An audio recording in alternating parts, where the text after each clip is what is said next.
എലപ്പുള്ളി പഞ്ചായത്തിൽ CPIM നൽകിയ അവിശ്വാസത്തിനെതിരെ ഒന്നിച്ച് കോൺഗ്രസും BJPയും. UDF BJP അംഗങ്ങൾ അവിശ്വാസ പ്രമേയ അവതരണത്തിൽ പങ്കെടുക്കാതെ വിട്ടുനിന്നു.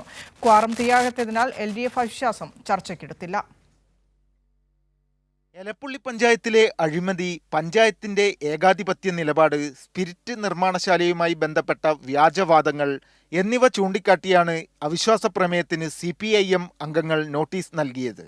എന്നാൽ CPIM കൊണ്ടുവന്ന അവിശ്വാസ പ്രമേയത്തിനെതിരെ കോൺഗ്രസും BJPയും ഒന്നിക്കുകയായിരുന്നു. അവിശ്വാസ പ്രമേയ അവതരണത്തിൽ പങ്കെടുക്കാതെ പഞ്ചായത്തിലെ കോൺഗ്രസ് BJP അംഗങ്ങൾ വിട്ടുനിന്നു.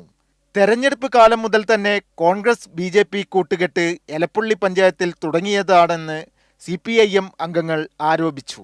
അവിശ്വാസ പ്രമേയം ഞങ്ങൾ കൊടുത്തതുമായി ബന്ധപ്പെട്ട് ഇന്ന് ചർച്ച ചെയ്യാൻ കഴിഞ്ഞില്ല. ആ അവിശ്വാസത്തെ BJPയും കോൺഗ്രസും ഒറ്റക്കെട്ടായി വിട്ടുനിന്നു. അതാണ് ഇതുമായി ബന്ധപ്പെട്ട് പറയുന്നത്. ഇവർ തമ്മിൽ അന്തർധാര ഇന്നു മുതൽ തുടങ്ങിയതല്ല. ഈ 2020 തെരഞ്ഞെടുപ്പുമായി ബന്ധപ്പെട്ടിട്ടുള്ള കാലയളവ് മുതൽ തുടങ്ങിയതാണ് അവർ തമ്മിലുള്ള ആ ഒരുമിച്ചുള്ള പ്രവർത്തനങ്ങൾ തുടങ്ങിയത്. സ്പിരിറ്റ് നിർമ്മാണശാലയ്ക്കെതിരെ ഒന്നിച്ചു നിൽക്കും എന്നാണ് കോൺഗ്രസ് BJP അംഗങ്ങൾ വ്യക്തമാക്കിയത്. CPIMന്റെ 8 അംഗങ്ങൾ മാത്രമാണ് അവിശ്വാസ പ്രമേയ ചർച്ചയ്ക്കായി എത്തിയത്. ക്വാറം തികയാത്തതിനാൽ LDFന്റെ അവിശ്വാസം ചർച്ചയ്ക്കെടുത്തില്ല. കാലാകാലങ്ങളായി എലപ്പുള്ളി പഞ്ചായത്തിൽ നിലനിൽക്കുന്ന കോൺഗ്രസ് BJP കൂട്ടുകെട്ടാണ് ഇപ്പോൾ പരസ്യമായി പുറത്തു വന്നിരിക്കുന്നത്. CPIM കൊണ്ടുവന്ന അവിശ്വാസ പ്രമേയത്തിലടക്കം BJPയും കോൺഗ്രസും ഒത്തുകളിച്ചിരിക്കുകയാണ്.